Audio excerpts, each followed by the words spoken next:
tujuan. Yang ketiga ada jenis. Laporan keuangan. Laporan keuangan adalah catatan yang ditulis dengan menyampaikan kegiatan bisnis dan kinerja keuangan perusahaan selama periode tertentu. Fungsi laporan keuangan ini digunakan oleh akuntan, lembaga pemeriksa, firma dan lainnya untuk memastikan keakuratan pajak, pembiayaan atau investasi. Tujuannya laporan keuangan satu, untuk evaluasi kondisi keuangan bisnis dan usaha. Contohnya dengan menggunakan data informasi keuangan perusahaan pada periode tertentu akan terlihat kondisi perusahaan sebenarnya. Misalnya dalam laporan laba rugi akan terlihat apakah kondisi perusahaan sedang untung atau rugi. Perkenalkan, nama saya Belayu. Di sini saya akan melanjutkan penjelasan tentang tujuan. Untuk menilai kondisi bisnis, apakah sedang perlu modal tambahan? Contohnya, dengan mengetahui kondisi usaha atau bisnis dari bentuk laporan keuangan, bisa diputuskan apakah akan diberi tambahan modal untuk ekspansi bisnis atau perusahaan melakukan modal tambahan untuk menutupi kerugian yang terjadi.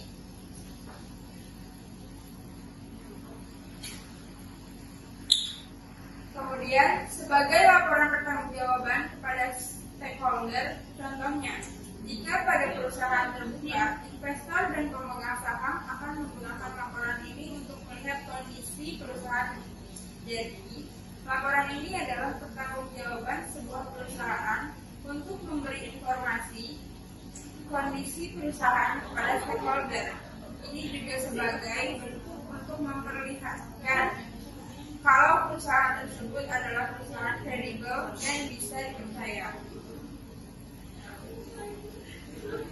Setelah itu ada jenis laporan keuangan. Yang pertama, laba rugi. Yang kedua, laporan perubahan modal. Yang ketiga, laporan neraca. Yang keempat, laporan arus kas. Yang kelima, PLAT. Laba rugi. Yang pertama, laporan laba rugi yang dibuat untuk perusahaan merupakan acuan untuk kondisi perusahaan dan pengambilan langkah selanjutnya bagi pemimpin perusahaan. Yang kedua, laporan mengetahui apakah perusahaan mengalami keuntungan atau kerugian pada satu periode akuntansi. Yang ketiga, dapat mengetahui keuntungan atau kerugian laporan laba rugi juga dibuat untuk memberikan informasi tentang pajak perusahaan. Selanjutnya, dapat digunakan sebagai bahan evaluasi manajemen dan membantu dalam pengambilan keputusan. Laba rugi berisi informasi seputar pendapatan, beban, harga pokok produksi, beban pajak, laba atau rugi perusahaan. Saya Laura Sukarsena. Di sini saya akan menunjukkan mengenai laporan rugi. Terdapat beberapa komponen yang perlu diperhatikan saat pembuatan laba rugi perusahaan, yaitu yang pertama pendapatan, baik operasional maupun non operasional. Yang kedua adalah laba perusahaan, tiga beban biaya jalan, keempat beban pajak, kelima laba dari perusahaan, dan keenam biaya operasional. Ini merupakan contoh dari laporan laba rugi. Yang kedua ada laporan perubahan modal. Laporan perubahan modal berisi tentang misalnya perubahan modal keuangan yang terjadi, sehingga Anda dapat memiliki gambaran terhadap perencanaan perusahaan ke depan. Kompeten yang diperlukan untuk membuat laporan perubahan modal adalah modal yang dimiliki perusahaan di awal perjalanan berjalan, pengambilan dana pribadi oleh pemilik bisnis, serta jumlah laba dan rugi bersih dalam periode tersebut. Jadi, sebelum membuat laporan perubahan modal, perusahaan perlu membuat laporan ini terlebih dahulu. Ini merupakan contoh dari laporan perubahan modal. Laporan neraca. Dalam laporan neraca, Anda akan melihat informasi tentang aset, kewajiban, dan modal perusahaan secara lengkap dan rinci.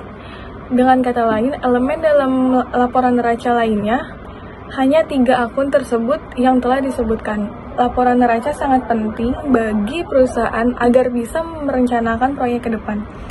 Neraca juga terdapat 3 unsur yaitu aset, liabilitas atau liability, dan ekuitas. Ini merupakan contoh dari laporan neraca. Laporan arus kas.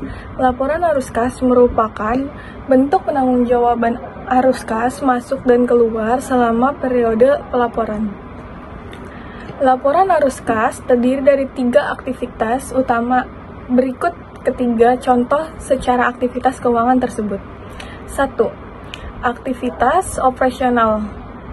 Aktivitas ini dapat diperoleh dengan memasukkan nilai dan pengaruh kas atau bank pada transaksi yang dilibatkan dalam penentuan laba bersih. Contohnya seperti penjualan barang, jasa, dan pelanggan, pembelian persediaan, dan lain-lain. Yang kedua, aktivitas investasi. Aktivitas investasi ini berkaitan dengan aktivitas arus kas yang dihasilkan dari penjualan ataupun pembeli aktivitas tetap. Yang ketiga, aktivitas pendanaan. Seperti namanya, aktivitas pendanaan merupakan aktivitas kas yang berasal dari penambahan modal perusahaan. Untuk menghitung aktivitas ini, Anda dapat memasukkan nilai penambahan atau pengurangan kas yang berasal dari kewajiban, jangka panjang, dan ekuitas pemilik. Assalamualaikum warahmatullahi wabarakatuh. Perkenalkan, saya Apriliawati. Di sini saya akan melanjutkan presentasi analisa laporan keuangan. Untuk slide ini ada contoh laporan arus kas. Berikut ini contohnya dari PT Suratkabarlama.com arus kas. And next, di sini ada CALK atau kepanjangan dari catatan atas laporan keuangan. Catatan atas laporan keuangan ini memiliki tujuan terkait informasi keuangan di perusahaan ini adalah untuk memberikan penjelasan yang rinci. Laporan ini akan memudahkan Anda dalam memahami tentang informasi laporan yang lainnya karena isinya yang sangat rinci. Nah, selanjutnya ini ada contoh dari catatan atas laporan keuangan.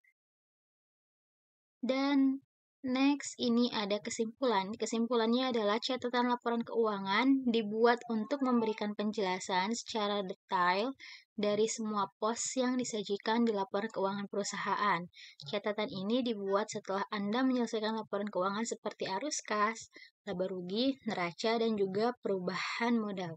Format isinya terdiri dari gambaran umum perusahaan, penerapan pernyataan, dan interpretasi SAK, kebijakan akuntansi signifikan, dan informasi tambahan lain seperti aset, liabilitas, modal, pendapatan, dan juga beban. Terima kasih, sekian presentasi dari kelompok kami. Kurang lebihnya mohon maaf. Semoga ilmu presentasi yang telah kami berikan ini bermanfaat untuk teman-teman semua. Wassalamualaikum warahmatullahi wabarakatuh.